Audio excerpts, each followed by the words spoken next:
Okay, welcome to the third session.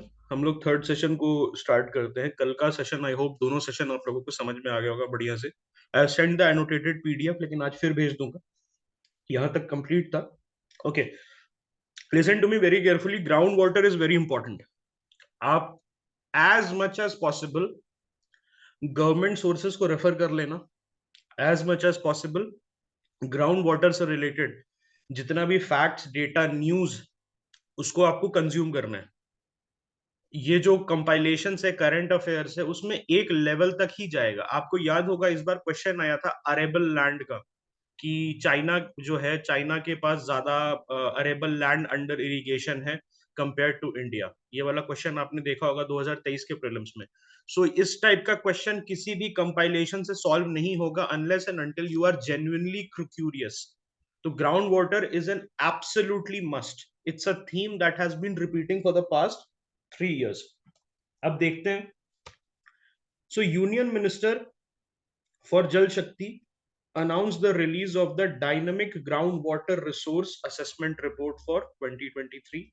तो उन्होंने इसको रिलीज किया है। इफ पॉसिबल इसको हम लोग क्लास में कर लेंगे, dynamic ground water resource assessment report को। इसमें क्योंकि ऑब्वियसली डेटा रहेगा जो कि यूपीएससी अपने क्वेश्चन में पूछ सकता है। किसके कोलैबोरेशन में? So it is conducted by the CGWB in partnership with the state and UTs. तो सीजीडब्ल्यूबी कल हमने पढ़ा था, इफ यू गाइज रिमेंबर। दो जियोलॉजिकल डिपार्टमेंट और एक आपका हैंड पंप वाला कौन सा था? What was that hand pump वाला? Yesterday we read about this CGWB के बारे में। आई थिंक वी रेड दो ऑर्गेनाइजेशन थे। एक तो जियोलॉजिकल डिपार्टमेंट था और दूसरा क्या था अपना? और दूसरा क्या था? What was that?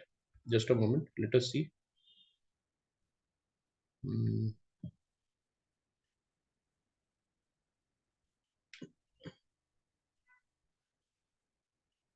Alright, I think पहले है काफी।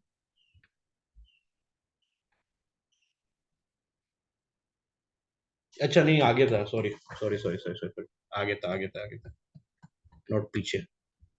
हाँ, यहाँ देखो, ये रहा। Exploratory tube well organisation merge with the ground water wing of geological survey of India. Okay, तो ये बहुत इंपॉर्टेंट है। ये इंपॉर्टेंट क्यों है? क्योंकि अगर आप ध्यान देंगे तो 2022 के प्रीलिम्स में सीजीडब्ल्यूबी, सीजीडब्ल्यूए और ये सारे का क्वेश्चन आया था। If you guys know about this 2022 का। ओके, 2022 के प्रीलिम्स में ये क्वेश्चन आया था, तो ये इंपॉर्टेंट हो जाता है। ओके, ये जो है इंपॉर्टेंट हो जाता है। What are the key findings? So इसमें बोल रहा है 450 बिलियन क्यूबिक मीटर्स जो है एनुअल ग्राउंड वाटर रिचार्ज है, which is increase. Okay, which is an increase for 437.6। तो ग्राउंड वाटर रिचार्ज कैसे होता है? जब रेन होता है ऊपर से, तो आपके जो आपका जो जमीन होता है उसमें क्या होता है? आपका जो जमीन होता है उसके नीचे सीप करके जाता है, ठीक है। और वहां से क्या होता है? आपका ग्राउंड वाटर रिचार्ज होता है, and this is a very long process. So the thing is, जितना हम निकाल रहे हैं नीचे से ग्राउंड वाटर, उतना हम रिचार्ज नहीं कर रहे। And that disparity is showing कि हम by 2030 a majority of India's groundwater resources is going to go bust. So 11.23% of total units are over exploited, which is a good thing. 3% का decrease हुआ है over exploited units में। इसका मतलब सरकार जो है वो इस चीज पे काम कर रही है। प्रॉब्लम कहां पर है? No prizes in guessing. It is in Haryana, Delhi, western Uttar Pradesh. Why?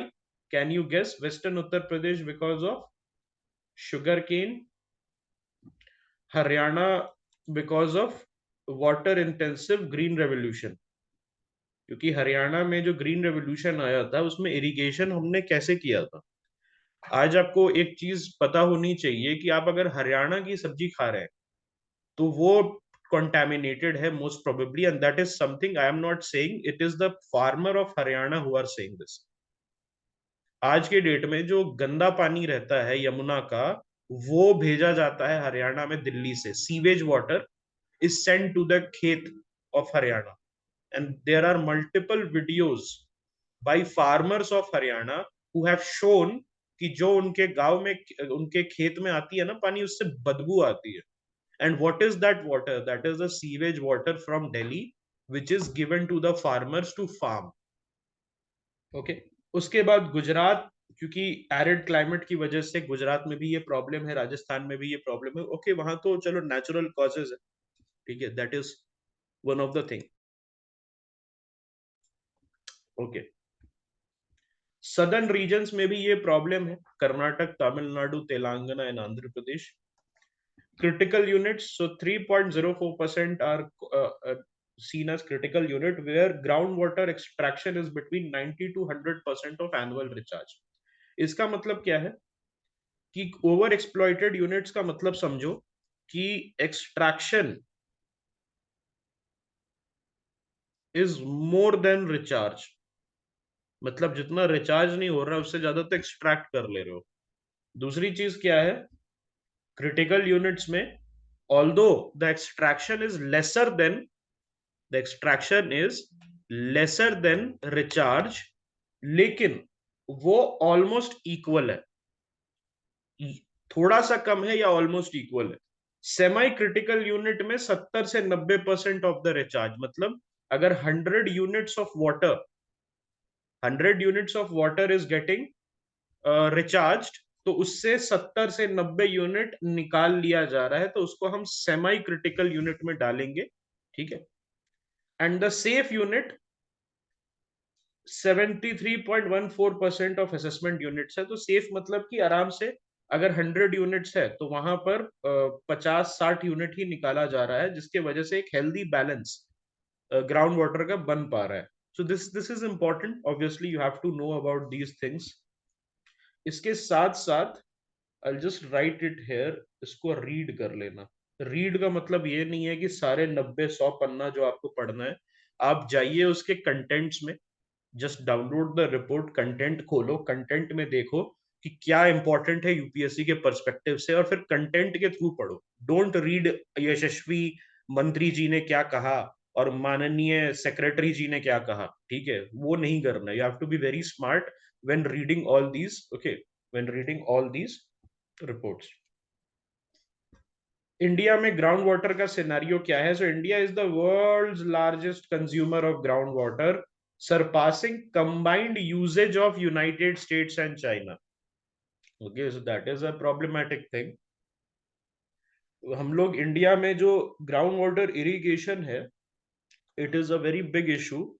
Irrigation की वजह से, इरिगेशन पे क्वेश्चन आया था 2023 में, आपसे पूछा गया था कि इरिगेशन में सबसे ज्यादा ग्राउंड वाटर एक्सट्रैक्ट होता है या पीने के लिए यूज होता है। तो the answer is what? Water drinking के लिए ग्राउंड वाटर सबसे ज्यादा यूज होता है या इसके लिए होता है? Can you tell me? Irrigation के लिए होता है। ओके, इरिगेशन के लिए, और पानी बहाया जाता है बिकॉज सब्सिडी वगैरह मिलता है मोटर चलाने के लिए। सो दे डोंट केयर। आपने देखा है गांव वगैरह में ट्यूब वेल्स वगैरह रहते हैं, तो ट्यूब वेल्स में लोग नहा भी लेते हैं, एंड ट्यूब वेल्स में चलता रहता है पानी। गांव वगैरह में जाओगे तो यू विल सी कि वो चलता रहेगा, कोई है नहीं, किसान है ही नहीं खेत में, और ट्यूबवेल चल रहा है, पानी ओवरफ्लो हो रहा है। ओके, सो ये जो है, ओके, ग्राउंड वाटर का usage pattern, I just write it down for you, just wait a moment. यहाँ पर मैं लिख देता हूँ आप लोगों के लिए, कहाँ लिख, ओके हाँ, यहाँ लिख देता हूँ।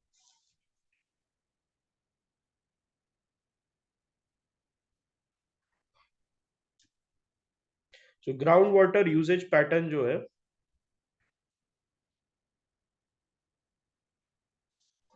नंबर 1 पे क्या है दोस्त? नंबर 1 पे इरिगेशन है। सो 208, ओके, इनका बीसीएम है। उसके बाद सेकंड पे क्या है आपका? डोमेस्टिक यूजेज, मतलब पानी बर्तन धोने में, पानी पीने में, इन सब में आप यूज करेंगे। थर्ड पे कितना है? इंडस्ट्रियल यूज आता है थर्ड पे। प्लीज रिमेंबर दिस, ये यूपीएससी इस साल ही पूछा था इसने, इस पैटर्न पे क्वेश्चन। ओके, तो ये जो है, ये टोटल सो ये वर्ल्ड बैंक जो है उसका आप कर सकते हो। I will just send you this one. Okay, एक मिनट रुको, मेरे पास एक डॉक्यूमेंट है, I will be sending you that.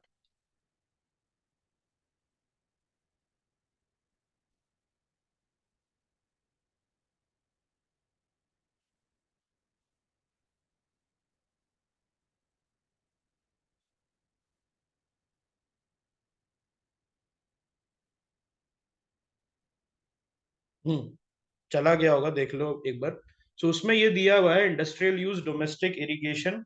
Okay, ये सारी चीजें जो है सबसे ऊपर इरिगेशन है, फिर डोमेस्टिक यूज है, एंड फाइनली आपका इंडस्ट्रियल यूज है। ठीक है, ग्राउंड।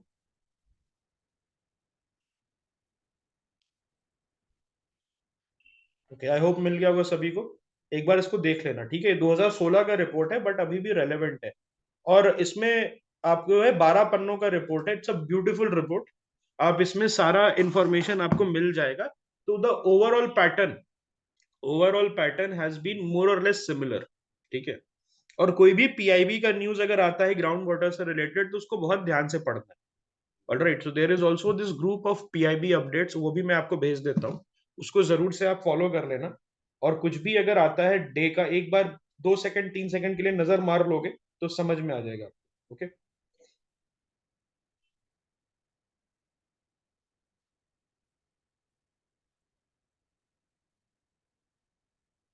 ठीक है। ऑलराइट, ये चीज आप कर सकते हो। क्योंकि यूपी पीआईबी वालों से, पीआईबी का तो मैंने कंपाइलेशन दे रखा है आपको, लेकिन फिर भी पीआईबी को आप देखते रहना। ठीक है, आज से ही आप जो है देखते रहना, ट्राई करो मार्च से एटलीस्ट अप्रैल के मिड तक 1 डेढ़ महीना आप पीआईबी से देखते रहना। ठीक है। Water quality standard. So, noted enhancement in the water quality standard of Yamuna by a high level committee for its rejuvenation. What is the parameters? तो सबसे पहले biological oxygen demand. So BOD is a class 12 NCERT theme. ये class 12 के NCERT में दिया हुआ है। So what is BOD? So it basically, biological oxygen demand indicates the amount of oxygen required by aerobic organism to decompose organic materials in water. So क्या BOD higher रहता है या लोअर रहता है? Which is better, a higher BOD और a lower BOD? A lower BOD is better. A higher BOD क्या suggest करेगा कि आपके एरोबिक ऑर्गेनिज्म को, एरोबिक ऑर्गेनिज्म मतलब क्या होता है? Which breathes in presence of oxygen. और एनारोबिक क्या होता है? Anaerobic organisms are which breathes in absence of oxygen. Okay, so higher BOD suggests lower dissolved oxygen and higher pollution. Okay, lower dissolved oxygen and higher pollution, इसको याद रखना आप। अब हम आ जाते हैं chemical. Okay, chemical oxygen demand पे।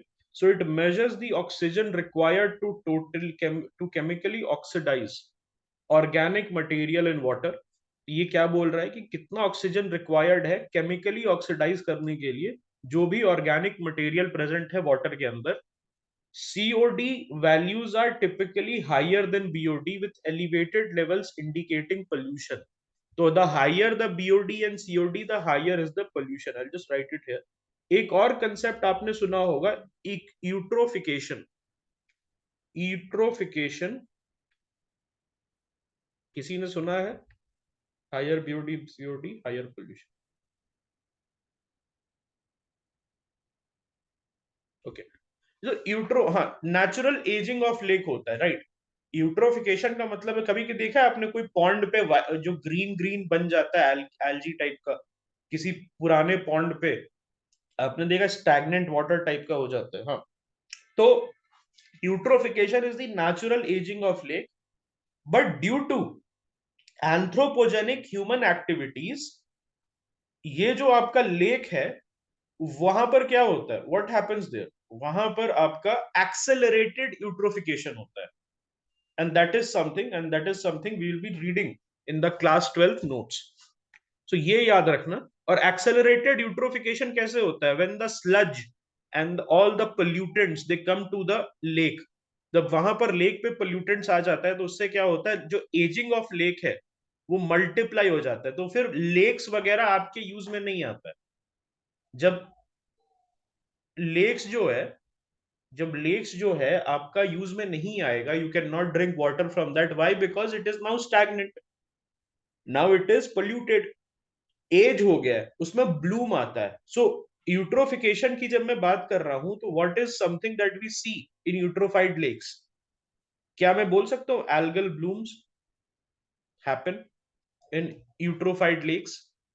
एल्जी का अपने ऊपर परत देखा होगा, आप कभी देखा पानी में के ऊपर में ग्रीन ग्रीन ग्रीन ग्रीन रहता है, and it is not either fit for drinking वगैरह। Water hyacinth is a different concept, my friend, that is actually a invasive species, okay, that is not basically, okay, that is not basically due to all these factors, although water hyacinth also are found in polluted rivers, okay, polluted rivers में water hyacinth मिल जाता है, okay, all right,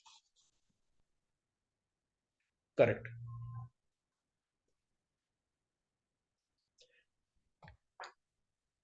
अब आ जाओ CWC में, central water commission. तो central water commission मेरे भाई 2022 के प्रीलिम्स का ये आपका कंसेप्ट है। A leading technical organisation in India's water resource sector operating under ministry of Jal शक्ति।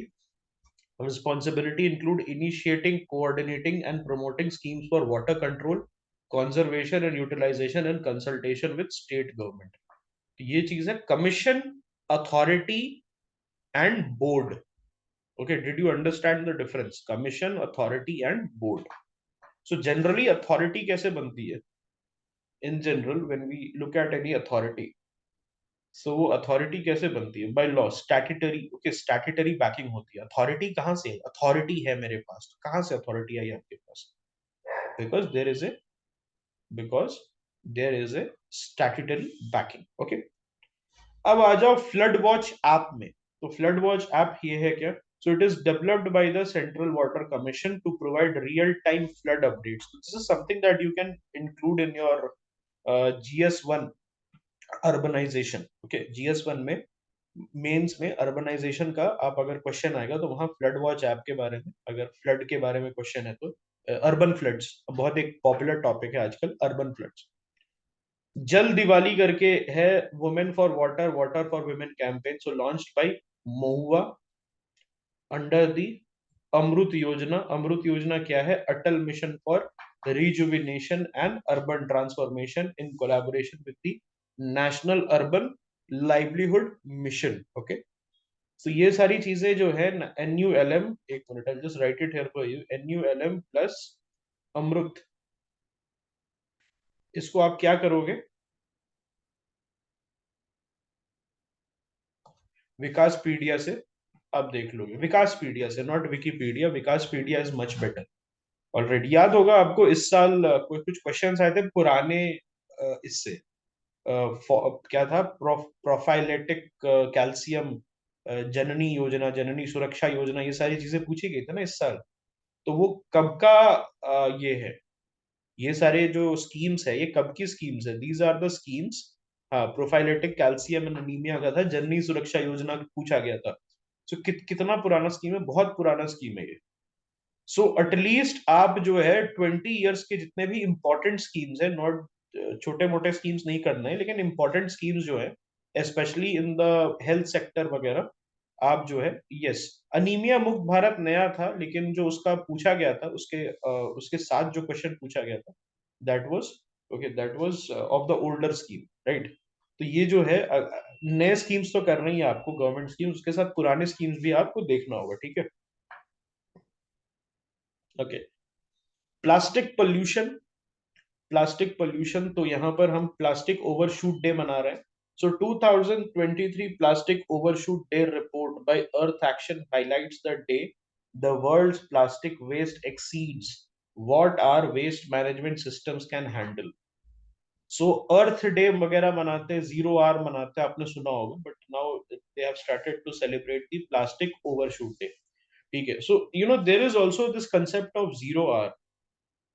आई थिंक 0R जो का कंसेप्ट है, या what is that name of that concept, जहां पर पानी खत्म हो जाता है, पानी खत्म हो जाता है, जैसे केप टाउन नहीं, अर्थ आवर में तो बुझा देते हैं ना, वो तो सिंबॉलिक होता है।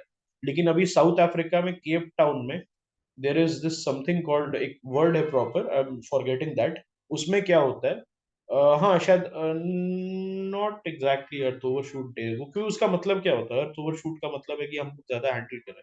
आई think it is called zero R something, जहां पर क्या होता है कि केप टाउन में जो है साउथ अफ्रीका में पानी खत्म हो गया था। so they did not even had water to drink or flush। तो एक ये बड़ा एक प्रॉब्लम था केप टाउन के अंदर। तो यही चीज दिल्ली में भी लोग बोल रहे हैं कि देखने को मिलेगा, दिल्ली में भी ये चीज आपको देखने को मिलेगा। 2023 plastic overshoot day report by earth action. तो प्लास्टिक ओवरशूट डे अर्थ जो है, ये बेसिकली ये है क्या, ये ऐसा डे है जहां पर हमारा वेस्ट मैनेजमेंट सिस्टम निकल जा रहा है हाथ से, from what we can handle and manage. कैसे कैलकुलेट होता है, it is calculated using the mismanaged waste index MWI, which is the ratio of mismanage to total waste. तो MWI क्या होता है, is equal to mismanaged waste by total waste. Okay, MWI है mismanage waste by total waste. इस इसको इसका ratio को हम यूज करके कैलकुलेट करते हैं। अगर मान लो रेशियो 1 के ऊपर है तो can we say, if the ratio is more than 1 MWI का, then we can say that we have reached plastic overshoot. Okay, सिर्फ प्लास्टिक, ओके, सिर्फ प्लास्टिक, बेसिकली प्लास्टिक से देखा जाता है। ऑलराइट, प्लास्टिक कैसे, राइट, प्लास्टिक जो है कैसे निकल रहा है हाथ से। सो जुलाई 28 2023, सी दो ही वेस्ट होता है ना, एक होता है ऑर्गेनिक वेस्ट, एक होता है इनऑर्गेनिक वेस्ट, करेक्ट। और ये होता है इनऑर्गेनिक के अंदर आता है प्लास्टिक। तो ऑर्गेनिक तो आपको टेंशन नहीं लेना है, ऑर्गेनिक तो ऐसे भी आपका खुद से 4 5 6 दिन में डीके हो जाता है, अपने से ही रिड्यूस हो जाता है। इनऑर्गेनिक में आपका एक प्लास्टिक आ जाता है, ग्लासेस प्लास्टिक, ये सारी चीजें आती है, तो वहां से आप जो है करके देखते हो। ओके, सो यहाँ पर जब we will talk about waste, तो will talk about the inorganic components. India का क्या कंटेक्स्ट है, हाँ, biodegradable versus non bio. India का क्या कंटेक्स्ट है, तो India reach is plastic overshoot day on January 6, तो no surprises there. Obviously India जो है अपना plastic overshoot day already reach कर चुका है। अब जो है हम ज्यादा प्लास्टिक क्रिएट कर रहे हैं then we can handle. It is one of the 12 countries accounting for 52% of global mismanaged plastic waste. India is described as the waste sponge due to its low consumption but high plastic pollution. India जो है उसको एक waste sponge की तरह हम देख रहे हैं, क्योंकि हम लो कंजम्पशन करते हैं प्लास्टिक का, लेकिन हमारा पोल्यूशन बहुत हाई है। Per capita consumption of plastic is very low. आप अगर देखोगे तो इंडियंस का per capita pollution is the lowest, लेकिन हमारे इतना पॉपुलेशन ही इतना है that the total nominal number comes to a very large quantity. You understand this fact कि हम पर कैपिटा, पर आदमी बहुत कम यूज करते हैं प्लास्टिक, क्योंकि ऑब्वियसली गरीबी है तो उतना प्लास्टिक कोई लोग अफोर्ड नहीं कर सकते। लेकिन इतने सारे लोग हैं तो कंबाइंड हमारा नंबर बहुत ज्यादा हो जाता है, एंड दैट्स व्हाई इंडिया जो है ऊपर आ जाता है। The same thing happens in green house gas emission. हम पर कैपिटा बहुत कम करते हैं, लेकिन ऑल ओवर अगर कंबाइंड करोगे तो नंबर 3 4 पे आ जाते हैं। It is the curse of the population. Emerging tools क्या क्या है दोस्त इन कटिंग प्लास्टिक पोल्यूशन। तो प्लास्टिक क्रेडिट है, व्हाट इज दिस। जैसे कि आपका कार्बन क्रेडिट होता है, उसी तरीके से प्लास्टिक क्रेडिट होता है। So these will be tradable credits companies can buy or sell to offset their plastic waste. Then plastic offsetting, it allows companies and consumers to counterbalance their plastic use by buying plastic credit. तो offset, carbon offset सुना है आपने, carbon credit सुना है, तो वही चीज है, सिमिलर चीज है in the realm of plastic. Okay, आप इसको खरीद सकते हो प्लास्टिक क्रेडिट को from countries which are net positive in plastic, plastic use, और प्लास्टिक ऑफसेटिंग जो है, it allows companies and consumers to counterbalance their plastic use by buying plastic credit. मतलब अगर आप जो है कंपनी है which is using a lot of plastic in its manufacturing, it is using a lot of plastic in their office, तो आप क्या कर सकते हो, एक परचेज कर सकते हो प्लास्टिक क्रेडिट का, और वो जो है आपको हेल्प करेगा ऑफसेट करने में। Then plastic neutrality, it is achieved when a company offsets its entire plastic footprint for a certain period by purchasing sufficient plastic credit। मतलब you are carbon neutral।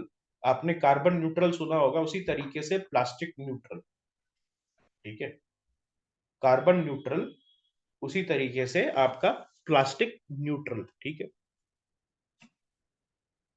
Initiatives to curb plastic population,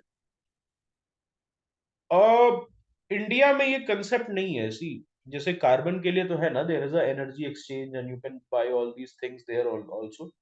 अभी ये this is a very new concept, plastic credit का जो है, it's a very new concept, अभी ये this is still in the initiation stages. Okay, यहाँ पर है ना लिखा हुआ इमर्जिंग टूल है, अभी it's not a mainstream tool, it is maybe you know done as a pilot project, आप ऐसे कह सकते हो, लेकिन ये अभी भी, अभी आप इंडिया वगैरह में इसको नहीं खरीद सकते। क्या क्या है इनिशिएटिव्स हमारा प्लास्टिक पोल्यूशन को कर्व करना? So plastic waste management rules, इसका क्या करना है फ्रेंड्स? कुछ करना नहीं है, पीआरएस समरी, ठीक है। पीआरएस समरी जो है इसका निकाल के एक पन्ने का आता है, ज्यादा नहीं है, तो what I can do for you guys is just जितना भी पीआरएस समरी है उसको कंबाइन करके एक पीडीएफ बना के आपको भेज दूंगा, ठीक है। Plastic waste management amendment rules, it bans single use plastic and increases plastic carry bags thickness to 75 microns and then 120 microns, ठीक है। ये EPR, what is EPR? Extended producer responsibility, तो 2022 का जो अमेंडमेंट हुआ था, it introduce the EPR guidelines for plastic packaging. तो जो प्रोड्यूस कर रहा है, जैसे सैमसंग है, एप्पल है, लेनोवो है, ये सारी कंपनीज जो अपना सामान प्लास्टिक में भेजती है, तो उनके पास भी ओके उनके ऊपर कुछ ऑब्लिगेशन सेट किया जा रहा है, ओके। उसमें मैंडेटरी रिसाइकलिंग और रीयूज टारगेट्स जो है उसको इंट्रोड्यूस किया जा रहा है, collaboration. So initiatives like India plastic pact IPP and unplastic collective UPC, okay. So India plastic pact IPP plus UPC, IPP plus UPC जो है, ये आपका कोलैबोरेशन है।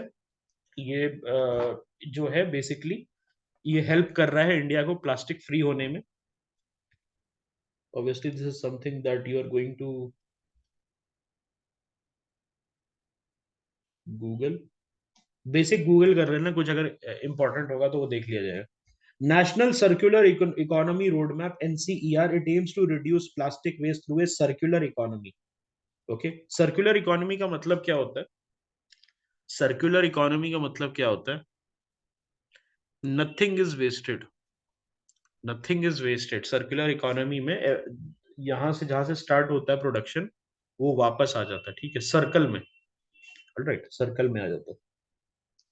Prakriti and green initiatives, it focuses on effective plastic waste management, okay. अब global पे आ जाओ, global efforts पे। So united nation resolution, united nations resolution है, it aimed at ending plastic pollution with 175 countries agreeing to a legally binding international agreement by 2024, including each country's national action plan. Then Global Partnership on Plastic Pollution and Marine Litter. It was launched to address plastic and marine litter issues globally. Glow litter is an important concept. Yeah, I think it has been asked before also. So, a collaborative project between Norway, IMO, and FAO to reduce marine plastic litter, ठीक है। तो glow litre जो है, आप इसको website search जरूर करेंगे, इसको भी आप वेबसाइट सर्च जरूर करना। ठीक है, यहां से आपको थोड़ा आइडिया मिल रहा होगा GS3 इन्वायरमेंट में कैसे क्वेश्चन आ सकते हैं, जनरल स्टडीज 3 इन्वायरमेंट में कैसे क्वेश्चन आ सकते हैं, थोड़ा बहुत आपको आइडिया जरूर आ रहा होगा यहाँ से। अब आ जाओ लंदन कन्वेंशन पे। तो it's an international agreement focused on preventing marine pollution by regulating the dumping of wastes and other matter. So London Convention किससे related है? Marine pollution से, and so is Hong Kong Convention जो ship से related है, तो वहां पर भी मरीन एंगल आपको आ जाता है। तो याद रखना दो कन्वेंशन है, कौन कौन से? लंदन कन्वेंशन और Hong Kong convention. Zero draft of global treaty to end plastic pollution. So zero draft of the internationally legally binding instrument on plastic pollution was released by UNEP's INC. तो मैंने ऊपर आपको बताया था कि UNEA जो है, UNEA का एक रेजोल्यूशन है which says कि एक हम लीगली बाइंडिंग अग्रीमेंट लाएंगे 2024 में, ठीक है। सो वहां पर ये चीज लाया गया, एक zero draft of an internationally legally binding instrument. तो जीरो ड्राफ्ट का मतलब क्या होता है? Can anybody tell me? First draft तो समझ में आ गया, पहला ड्राफ्ट है, ओके। फर्स्ट ड्राफ्ट जो है वो समझ में आ गया, but what is zero draft? ये बेसिकली आप जो है, ओके, बेसिकली आप क्या कर रहे हो, you are trying to have a, हाँ, एक sort of a white paper, आप अपना थॉट्स पहली बार रख रहे हो, रफ ड्राफ्ट है, it's not a proper draft, it's a rough draft, it's not even a proper draft, it's just a rough draft, okay. So ये जो है zero draft, it's a concept in environmental science generally, okay, generally जो है हम इसको environmental science में बड़ा use करते हैं, not not strictly in environmental science, but आप समझ रहे होगे what I am saying, trying to say कि जीरो ड्राफ्ट जो है फर्स्ट ड्राफ्ट होता है जहां पर आपने एटलीस्ट अपने थॉट्स को प्रॉपरली असेंबल किया है। जीरो ड्राफ्ट में होता है वहां पर थॉट भी रफ पैटर्न में, आपने उसको भी सही से आप ट्राई कर रहे हो असेंबल करने का। और जीरो ड्राफ्ट में you invite people to join you, okay, invite people to do what? Invite people to join you, okay, brainstorming type का कर सकते हो, करेक्ट। पर्पस क्या है? It is aimed at addressing and mitigating plastic pollution. तो this will be what? Legally binding. Obviously legally binding जो है ज्यादा इफेक्टिव रहता है। की हाइलाइट्स क्या है? So there will be global ban on short lived plastics, okay, और सिंगल यूज से शॉर्ट लिव्ड प्लास्टिक को आप क्या करोगे? शॉर्ट लिव्ड प्लास्टिक का मतलब क्या होता है? आप जो ज्यादा दिन तक यूज नहीं कर सकते। सिंगल यूज का मतलब क्या होता है? सिंगल यूज का मतलब होता है कि आप एक बार यूज करोगे फिर उसको फेंक दोगे। जैसे चिप्स का पैकेट, चिप्स का पैकेट आप देखो, that is a single use, right? Straw, that is a single use thing, okay, आप उसको मल्टीपल टाइम्स यूज नहीं कर सकते हो। तो आपने देखा होगा कि आजकल पेपर का स्ट्रॉ आता है माजा वगैरह के साथ, लेकिन बड़ा ही इंटरेस्टिंग चीज है कि पेपर के स्ट्रॉ के ऊपर प्लास्टिक का रैपर होता है। पेपर्स के स्ट्रॉ के ऊपर प्लास्टिक का रैपर होता है। That is something that the companies, okay, that the companies can work upon. Obviously paper, paper के ऊपर पेपर भी आप लगा सकते हो, लेकिन वही रहता है, कन्वीनियंस फिर नहीं रहेगा। बारिश हो जाएगी तो सारा यू नो ये वो हो जाएगा, खराब हो जाएगा। So that is one of the issues, convenience. दूसरा क्या है?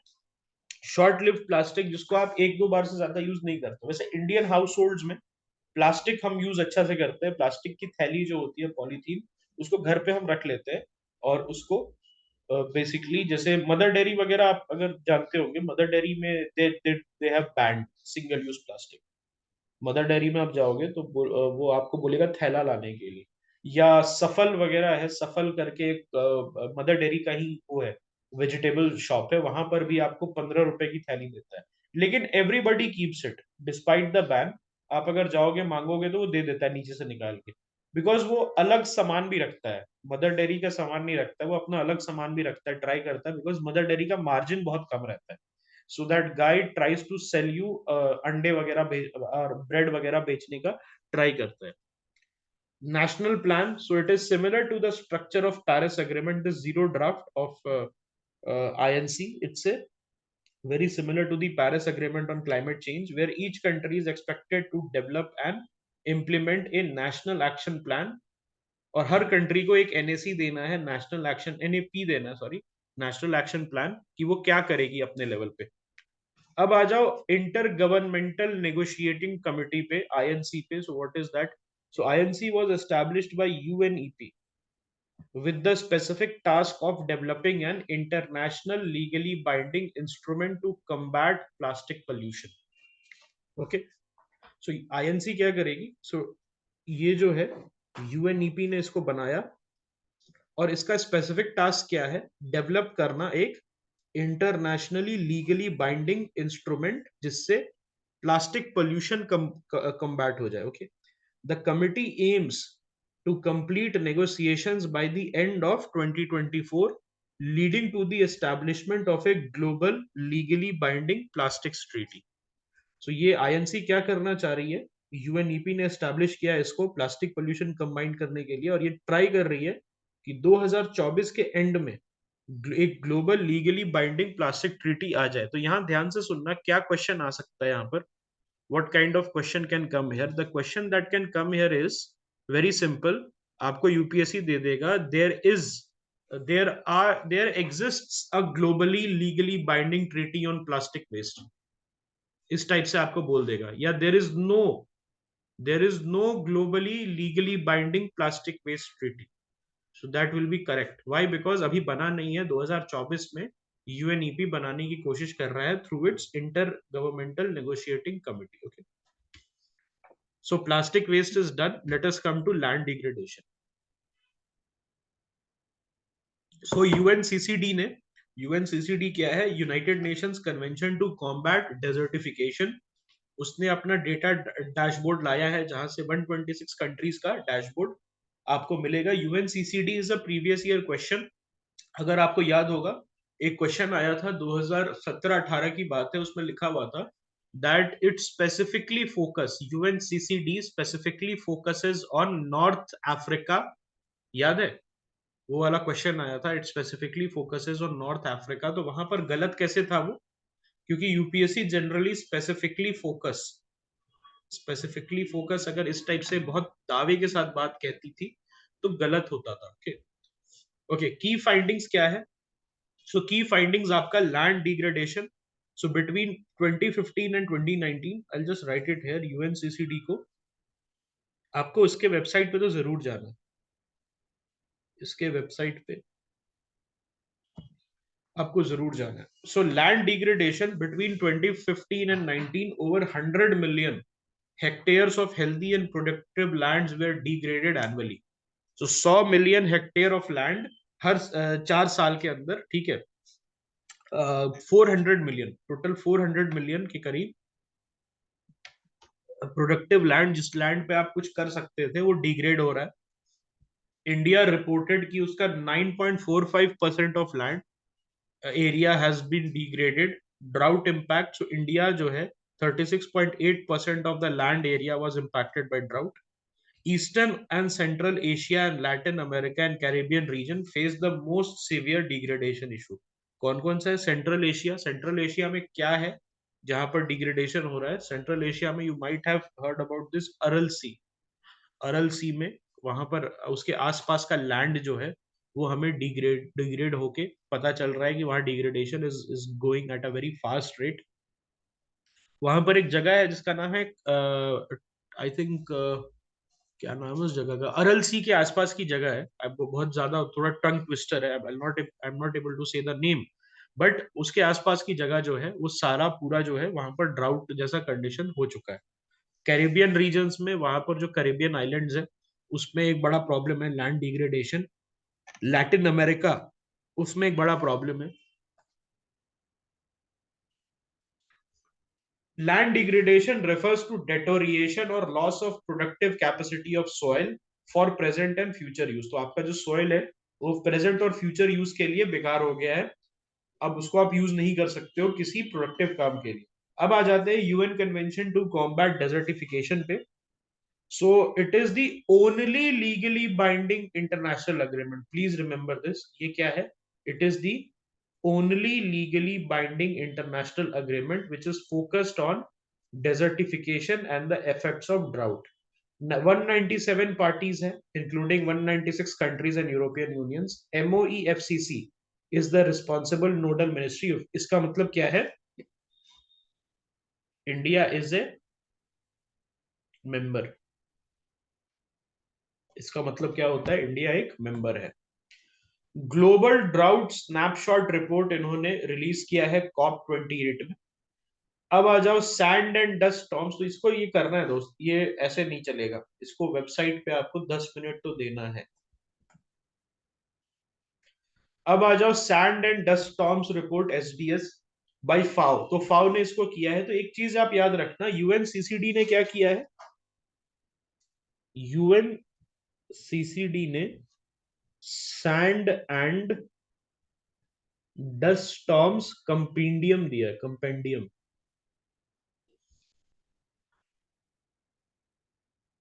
कंपेंडियम का मतलब क्या होता है? शॉर्ट इंफॉर्मेशन की एक किताब, शॉर्ट इंफॉर्मेशन की किताब। Whereas the report sand and dust storms report जो है आपका फाओ ने रिलीज किया है।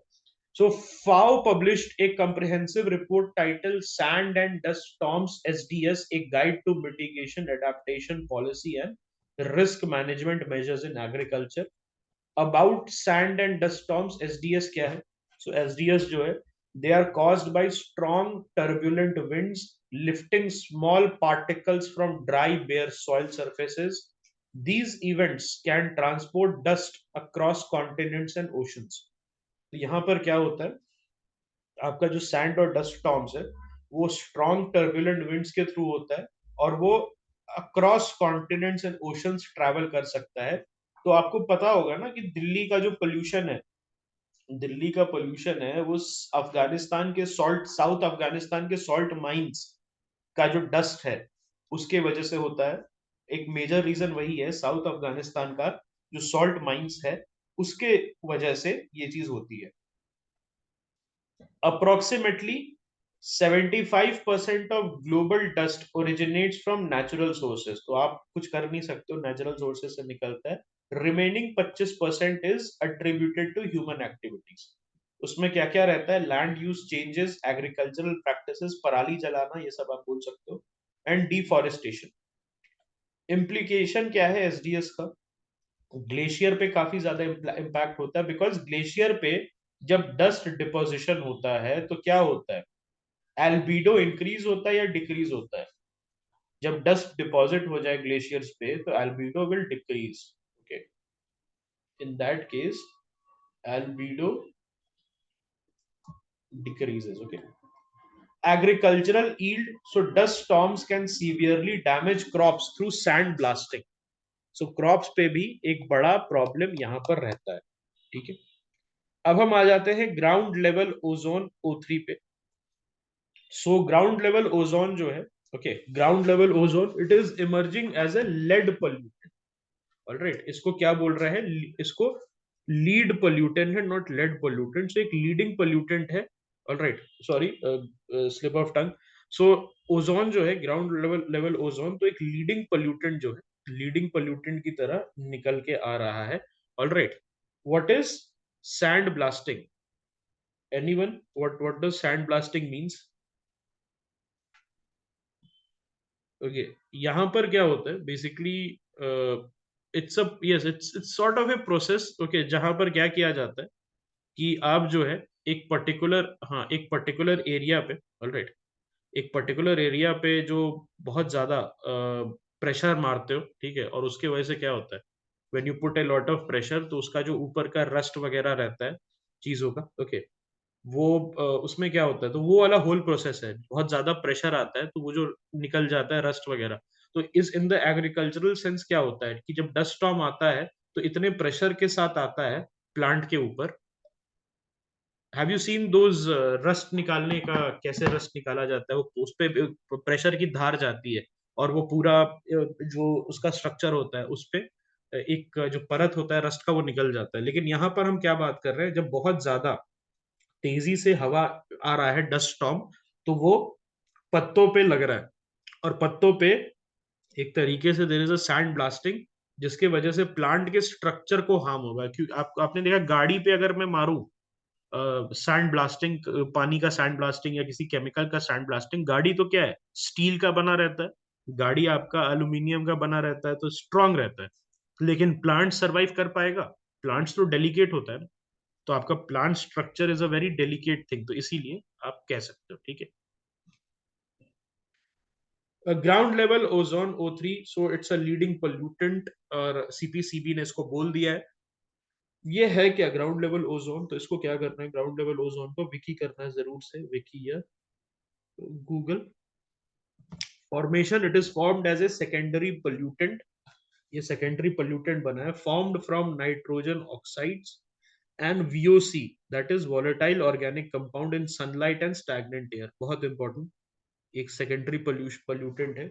इमिशंस फ्रॉम कार्स, क्या क्या सोर्स है इसका? Emissions from cars, power plant, industrial boilers, और क्या है, रिफाइनरीज, केमिकल प्लांट्स, यहाँ से जो है आपका ग्राउंड लेवल ओजोन निकल के आ सकता है, ठीक है। उसके बाद इसका इफेक्ट क्या है? रेस्पिरेटरी इम्पैक्ट है, ओके। रेस्पिरेटरी इम्पैक्ट है इसका, वेजिटेशन को डैमेज करता है, सांस लेने में दिक्कत होती है, इकोसिस्टम को करता है, ठीक है।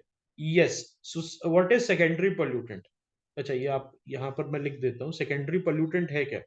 वो पोल्यूटेंट जो एटमोस्फेयर में फॉर्म होते हैं व्हेन अदर पोल्यूटेंट्स रिएक्ट्स, तो जब दूसरे पोल्यूटेंट्स रिएक्ट करते हैं तो जो पोल्यूटेंट्स बनते हैं उनको हम बोलते हैं secondary pollutant, okay. These are not originally present, these are formed as a reaction, okay, all right, is that clear? Ground level ozone किस में यूज होता है? ओके, ग्राउंड लेवल ओजोन किस में यूज होता है? Is it there in the photochemical smog? Is it there in the photochemical smog? It is, okay, it is there, it is present, all right। So इसको जो है ground level ozone वगैरह को, I'll just send you and to tell you what is expected of you, कहाँ से इसको पढ़ना है आपको। जस्ट एक मिनट, अभी आपको मैंने ग्रुप पे भेजा है, उसको एक बार चेक करो और समझ में आएगा कहाँ से मैं पढ़ने के लिए बोल रहा हूँ। इस टाइप का जो वेबसाइट्स है, यूएस गवर्नमेंट, FDA का, या United states government, United Nations की गवर्नमेंट, सॉरी यूनाइटेड नेशंस का वेबसाइट, तो यहाँ से आपको पढ़ के बेस्ट इंफॉर्मेशन पॉसिबल मिल पाएगा। Champions of the Earth award, so ये जो champions of the Earth award है, ये किसने अनाउंस किया है? UNEP ने अनाउंस किया है, ओके। किसको मिला है उतना आपको देखने की जरूरत नहीं है।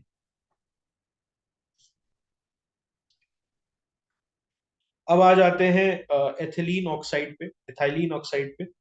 It is now classified as a pesticide residue by the European commission, mandating testing for agricultural produce. तो अब जो है एग्रीकल्चरल प्रोड्यूस पे एथिलीन ऑक्साइड को हम लोग यूज करेंगे। सो यहाँ पर आपने पढ़ा होगा, have you guys heard about ethylene? तो एथिलीन क्या यूज होता है? Is it not used, is it not used basically ethylene as a plant agent, as a plant agent कह सकते हो। ऑक्सिन सुना है? ऑक्सिन, जिबरलिंस, एथिलीन, ये सारी चीजें, so, ये सब क्या है? These are basically plant growth hormone. Abscisic acid सुना होगा आप, एब्सिसिक एसिड। सो ये सारी चीजें जो है, सबसे पहली बात तो एनसीईआरटी में दे रखी है, एनसीईआरटी में पढ़ा होगा स्कूल में, जिन्होंने बायो लिया होगा क्लास 11th में, एनसीईआरटी में दे रखी है। और दूसरी चीज क्या है? दूसरी चीज what I am saying is कि ये योजना में भी प्रेजेंट है। तो योजना, लास्ट ईयर जो हमने योजना पढ़ा था, आई थिंक उसमें भी ये प्रेजेंट था, ओके। सो इम्पोर्टेंट हो जाता है ऑब्वियसली, रिटार्डेंट है। So ethylene oxide is primarily used in chemical production with smaller application as a pesticide and sterilizing agent. It is known to be carcinogenic and mutagenic. Endosulfan, endosulfan. So National Green Tribunal has issued notice regarding dumping in Kerala, spotlighting the dangers of endosulfan pesticide use.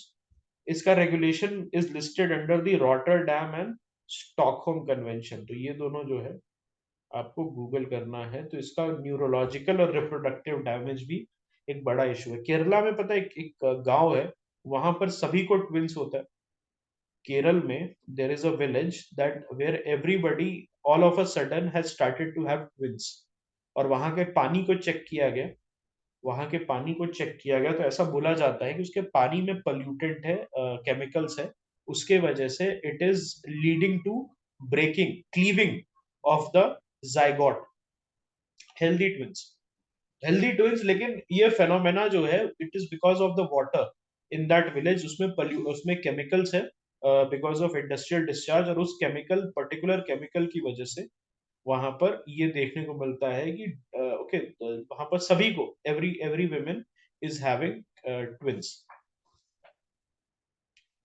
Pet coke, petroleum Coke, तो supreme court का directive आया है CAQM को कि address करो distribution issue of pet coke. Despite its higher energy content, pet cokes raise environmental concerns due to its carbon intensity. So higher energy होता है pet coke में, लेकिन at the same time pet coke is also carbon intensive. ठीक है। Then polyethylene terephthalate degrading enzyme PET46. So researcher ने identify किया PET46 which is capable of degrading both long and short chain PET molecules from a deep sea microorganism. So एक deep sea microorganism से इन्होंने क्या किया, एक enzyme derive किया, और उसके through they are saying that what we are going to do, हम जो है polyethylene terephthalate PET को, polyethylene terephthalate by the way is a 2022 prelims question. Polyethylene टेराप्थलेट को हम लोग क्या करेंगे, हम लोग उसको निकाल के, ओके उसको हम लोग क्या करेंगे, उसको हम लोग निकाल के आगे बढ़ेंगे और इसको डिग्रेड कर देंगे, माइक्रो ऑर्गेनिज्म से निकाल के आगे बढ़ के, और इसको पेट को, जितने भी पेट पोल्यूशन है, पेट के थ्रू पॉलीएथिलीन टेराप्थलेट के थ्रू पोल्यूशन हो रहा है, उससे हम लोग उसको खत्म कर देंगे। E waste in India, so India जो है it's the third largest producer of e waste, please remember this. India में it is govern by the e waste management rule, obviously इसका पीआरएस समरी इंपॉर्टेंट हो जाता है, focusing on the extended producer responsibility regime, EPR regime to mitigate health and environmental impact. So ये important हो जाता है, obviously this is something which we will cover in class as well in the regulation portion. International Day of Zero Waste, so it is facilitated by UNEP and UN Habitat. UNEP और UN habitat इसको facilitate कर रहा है। It is done to encourage waste prevention and shift towards a circular economy. Minamata convention on mercury, COP5 का highlight है। So fifth conference of the party COP5 to the Minamata Convention was held in Geneva. तो Minamata है क्या? So there is a Minamata Bay in Japan. Minamata बे है Japan में, जहां पर 1950s में severe mercury poisoning from the fishes, जो fish वहां कैच होती थी तो जापान में लोग खाते थे, तो वहां पर सिवियर मर्क्यूरी पॉइजनिंग देखने को मिला था। इंडिया जो है is also a signatory which ratified the convention in 2018। Parties agreed in the COP5। COP5 का मतलब क्या होता है? What does COP5 means? अब तो कॉप हम 28 पढ़ के आ रहे हैं, तो COP5 मतलब fifth meeting since the inception. Okay, तो यहाँ parties agreed to update the conventions annexes to include new phase out date for specific mercury containing products like batteries, switches, relays and fluorescent lamps. So mercury जो है this is a 2022 prelims. तो आपको एक चीज पता होनी चाहिए, there are no safe levels of mercury. यहाँ पर मैं आपको दिखा देता हूँ, there is no safe level, no known safe level of mercury exposure. This is something that was there in 2022, sorry 2023 prelims। ये जो है 2023 प्री का क्वेश्चन है, ठीक है। Okay, a phase down of dental amalgam is to be advanced। तो dental amalgam का एक फेज, डेंटल अमेलगम समझते हैं आप, वो जो डेंटिस्ट आपको लगाते हैं, ये फिलिंग वगैरह आप जो होती है, तो उसमें भी मर्क्यूरी का प्रेजेंस होता है। So by 2025 cosmetics will not be allowed to contain any level of mercury. तो ये याद रखना. Overview of Minamata Convention on Mercury, so adopted in 2013 in Geneva और 2017 में फोर्स में आया. उस समय से हम जो है 2017 से we are continuing, okay, we are doing what, we are continuing this thing. ठीक है. दिस कॉप 5 समझ में आ रहा होगा आपको, बिकॉज 18 19 20 21 22, ओके. तो बीच में आई थिंक कोविड की वजह से they did not might not have met. It is the first globally legally binding treaty aimed at protecting human health. तो मीनामाटा कन्वेंशन क्या है? It's a legally binding treaty. It is what? It's a Minamata convention is a legally binding treaty. Okay. अब आ जाते हैं UN global framework on chemicals. So it is agreed upon at the 5th international conference on chemical management, आईसीसीएम. इसको आप Google कर लेना. इसको आप मीनामाटा कन्वेंशन को आप वेबसाइट पे देख सकते हो. 5 मिनट्स देना है आपको. It comprises 28 targets to enhance the responsible management of chemicals and waste. ठीक है. Yes, we had done that also, correct.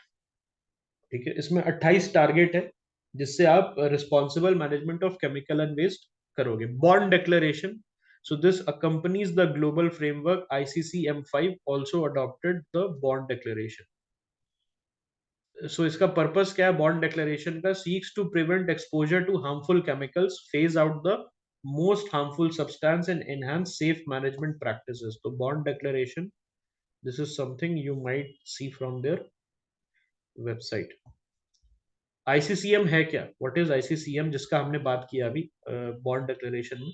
So basically it adopted the strategic approach to international chemical management, SAICM, जहां से chemical का management trans boundary, cross boundary, domestic chemical management, ये सारी चीजें बहुत important है because it has adverse impact on human health.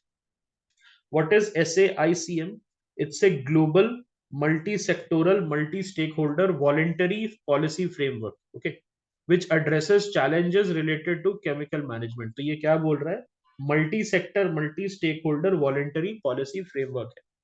Okay. ठीक है. Other conventions addressing hazardous chemical. तो यहां देख लो आप.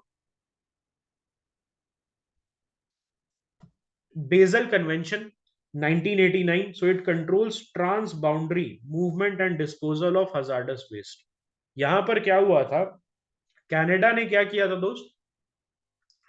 कनाडा ने अपना जितना भी हजार्डस वेस्ट है उसको एक शिप में बंद करके और फिलीपींस भेज दिया था. फिलीपींस वालों ने जब उस शिप को खोला, so they realised that okay what kind of thing is there. तो वहां पर जो उनका जो प्रेसिडेंट था रोड्रिगो दुआर्ते, अगर आपको याद होगा, रोड्रिगो दुआर्टे जो है उसने बोला कि आप वापस भेजो इस शिप को, जो है आप वापस भेजो, हम इसको नहीं लेंगे. ठीक है. So Rotterdam Convention, it establishes prior informed consent, PIC, procedure for certain hazardous chemical and pesticide in international trade. तो ये क्या है? आपको प्रायर इन्फॉर्म्ड कंसेंट जो है एस्टैब्लिश करता है सर्टेन हजार्डस केमिकल के लिए और pesticide in international trade. Then Stockholm convention focuses on the persistent organic pollutants. तो ये क्या है दोस्त? डर्टी डजन आपने सुना होगा. डर्टी डजन का कंसेप्ट अगर आपको याद होगा, 12 ऐसे पीओपी होते हैं जो परसिस्ट करते हैं एनवायरमेंट में. ये इंपॉर्टेंट क्यों है Stockholm convention? Because Modi ji ने मन की बात में मोदी जी ने इसको मेंशन किया है. ठीक है. Waigani convention, it aims to ban the importation of hazardous and radioactive waste into Pacific forum island countries. तो ये याद रखना, वैगानी PFIC कंट्रीज जो है, पैसिफिक फोरम आइलैंड कंट्रीज, जो छोटे कंट्रीज है, माइक्रोनेशिया, किरिबाती, फिजी, ये सारे कंट्रीज में आप इंपोर्ट नहीं कर सकते. और हजार्डस और रेडियो एक्टिव वेस्ट। ओके, और साउथ पैसिफिक रीजन में क्योंकि क्या कर रहे थे, बड़े कंट्रीज डंप कर दे रहे थे। यहाँ पर आपको पता है ना कि यूएस ने भी एक आइलैंड पे, जिसको हम लोग क्या बोलते हैं, मार्शल आइलैंड, वहां पर एक बिकनी अटॉल है, वहां पर यूएस ने बॉम्ब्स को, अपने हाइड्रोजन बॉम्ब्स और अपने very heavy duty nuclear bombs को टेस्ट किया था। So that was done in Marshall Islands. Okay, bikini atoll. Incident and trafficking database, तो आईटीडीबी जो है, incident and trafficking database, IAEA, which is a PYQ, इसका आप वेबसाइट पे जाके जरूर पढ़ना। It's a previous year question, जहां पर आईएईए का न्यूक्लियर सिक्योरिटी प्लान जो है, उसका ये पार्ट है, incident and trafficking database. Trafficking किस चीज का दोस्त? Trafficking of uranium. Okay, trafficking of uranium, उसको जो है इंटरसेप्ट करेगा।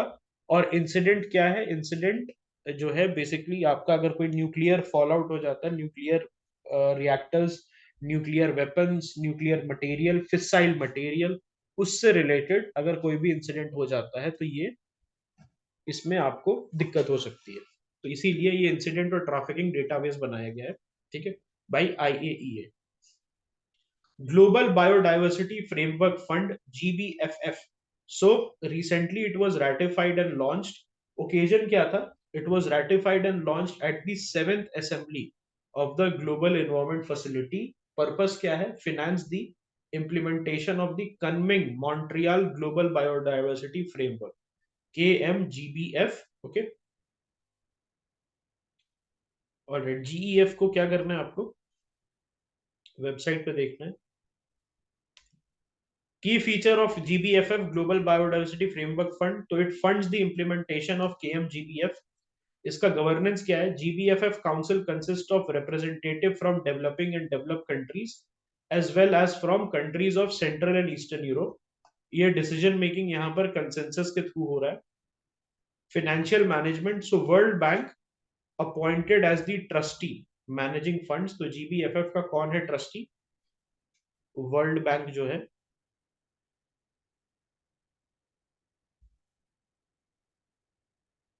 इज द ट्रस्टी, ठीक है, correct, correct.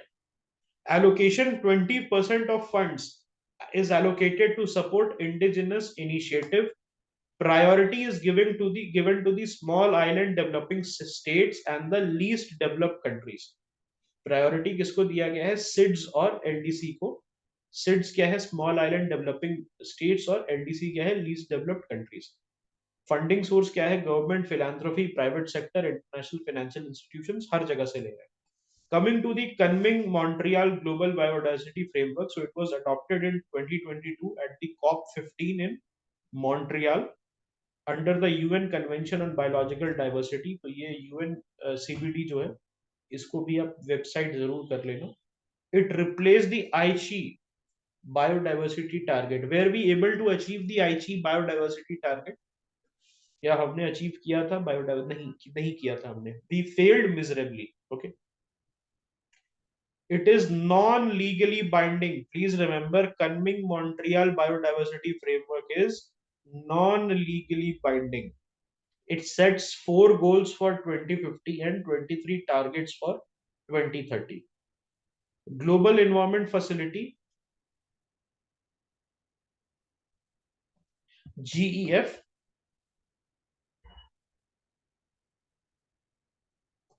it was founded in 1991 as a multilateral environmental fund aimed at achieving global environmental benefits.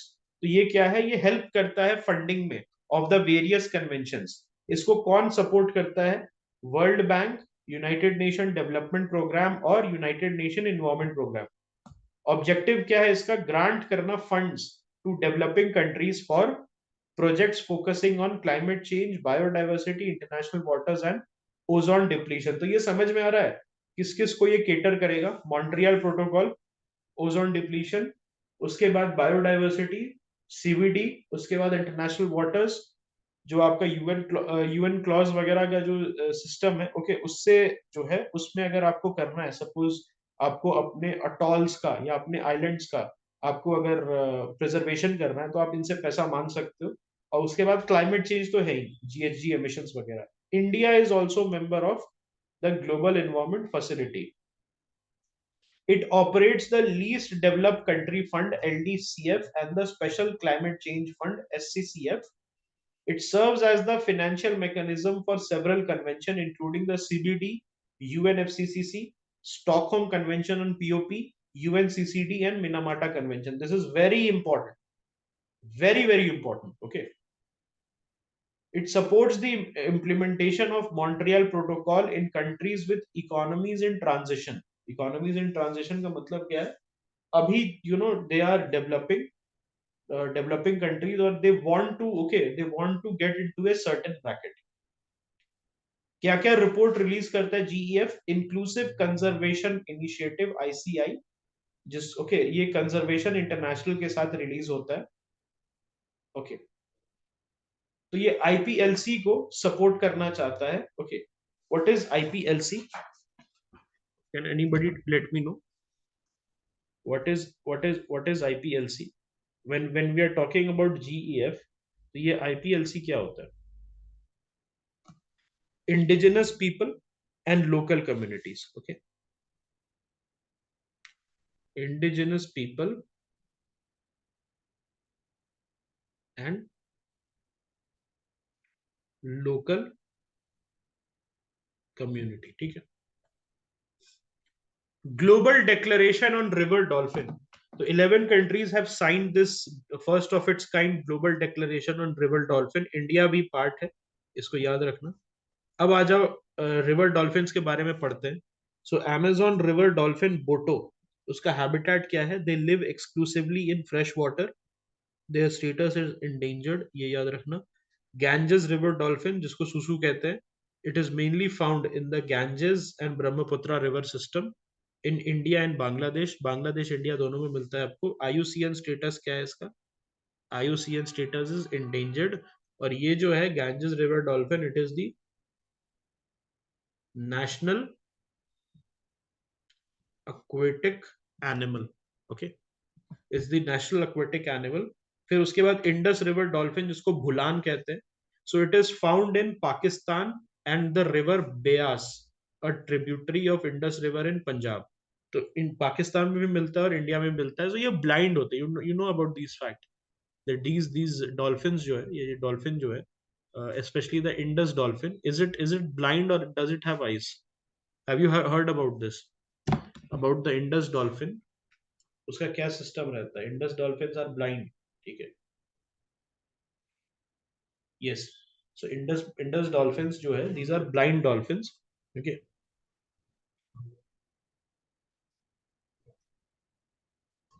इसका भी स्टेटस क्या है? इंडेंजर्ड है। ये आपको चिलिका लेक में भी मिल जाएंगे। ओके, ये आपके चिलिका लेक में मिल जाएंगे। पाकिस्तान में इनका रेप किया जाता है।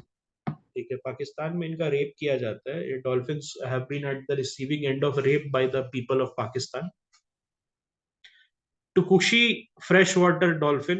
So these are found in Amazon River system of Brazil, Colombia, Ecuador and Peru. IUCN status क्या है? इंडेंजर्ड है इसका। IUCN स्टेटस क्या है इसका? इंडेंजर्ड है। अब आ जाते हैं इरावाडी डॉल्फिन पे। सो आपको ये यूपीएससी का प्रीवियस ईयर क्वेश्चन है। यूपीएससी का प्रीवियस ईयर क्वेश्चन है, जहां पर बोला गया था कि गैंजेस डॉल्फिन जो है वो इरावाडी रिवर में पाई जाती है, which was not true. Irrawaddy river में इरावाडी डॉल्फिन मिलेगी। So these are found in coastal areas in South and Southeast Asia, and in three rivers: Irrawaddy, Mahakam and Mekong. इनका भी स्टेटस क्या है? इंडेंजर्ड है। ओके, सो आई थिंक ये पीपीवीएफआर जो है, यहाँ से हम लोग कर सकते हैं नेक्स्ट क्लास में, और ज्यादा नहीं है।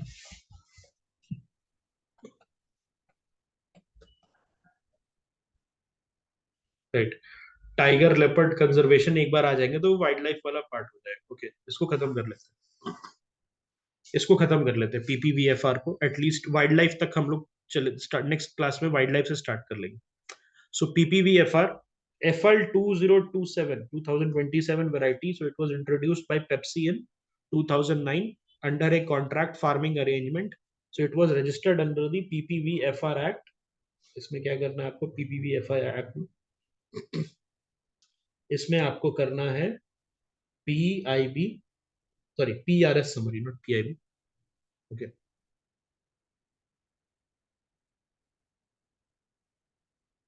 ठीक है। Legal dispute, so in 2019 PepsiCo sued farmers in Gujarat for illegally growing the FL 2027. So registration was revoked in 2021 due to incorrect information and infringement of farmers' right. About PPVFR Act 2021 enactment. So in 2001, under Article 27(3)(b) of TRIPS, confirming with UPOV 1978. तो ये जो है, ये जो PPVFR Act 2001 है, उसको क्यों लाया गया था? ट्रिप्स से कंफर्म करने के लिए। ओके, ट्रेड रिलेटेड जो WTO का है, ऑलराइट, इंटेलेक्चुअल जो प्रॉपर्टी का कन्वेंशन है, उससे उससे बेसिकली आपको क्या करना है, उससे हमें ये देखना है, ठीक है। हाँ, correct correct correct correct. So जो ट्रेड रिलेटेड है बेसिकली इंटेलेक्चुअल प्रॉपर्टी, तो ट्रेड रिलेटेड इंटेलेक्चुअल प्रॉपर्टी जो राइट है, उसको हम देखते हैं इससे। It recognises and protect farmers right regarding plant genetic sources. तो you can not patent seeds, this was a previous year question. आप सीड्स को जो है पेटेंट नहीं कर सकते हो, ठीक है। It grants intellectual property rights to both plant breeders and farmers. ये क्या है? प्लांट ब्रीडर और फार्मर दोनों को it will be granting the intellectual property rights. It protects not only new but also existing variety. ये नया के साथ साथ एग्जिस्टिंग वैरायटी को भी ये प्रोटेक्ट करता है। Please remember this, this is very important.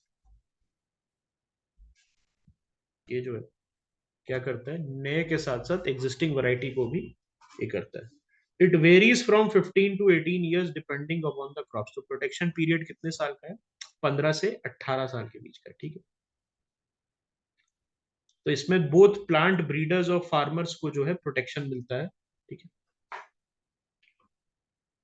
PPVFR authority, so it registers new plant varieties and facilitates their development and commercialization. Plant varieties protection appellate tribunal भी है, जहां पर अपील्स और डिस्प्यूट्स को हैंडल करता है। ब्रीडर्स के राइट क्या है? प्लांट ब्रीडर्स के right, so they have exclusive rights for what? Exclusive rights for commercialisation. Okay, India में लिमिटेड है, it can be done in the United states, India में लिमिटेड है। एक्सक्लूसिव राइट्स फॉर कमर्शियलाइजेशन आपको मिल सकता है। Researcher का क्या राइट है? आप registered variety for research use कर सकते हो। फार्मर का क्या राइट है? कैन सेव, यूज, एक्सचेंज और sell farm produce including seeds, and they are entitled to compensation for non performance of those seeds, ठीक है। टर्मरिक भी, वहां अमेरिका में उन्होंने टर्मरिक, हल्दी को भी पेटेंट करने की कोशिश की थी।